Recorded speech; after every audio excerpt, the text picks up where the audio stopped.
Pessoas mostram que são de Deus desde o primeiro momento que elas têm contato com a palavra de Deus. O Espírito Santo começa a dirigi-las a certos pontos da Escritura para que elas possam trazer à tona ou surgir na vida delas aqueles dons e talentos que estão inertes, que nasceram já com eles, mas que não estão ainda revelados.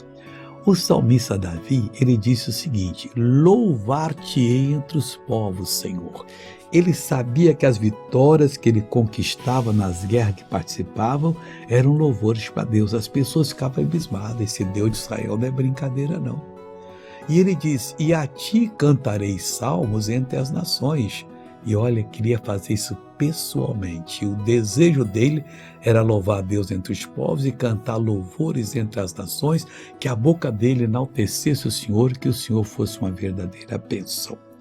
Veja essa pessoa que foi abençoada e eu já volto para unir a minha fé com a sua. Um caroço desde quando criança, na barriga. O senhor está com 30 e quantos?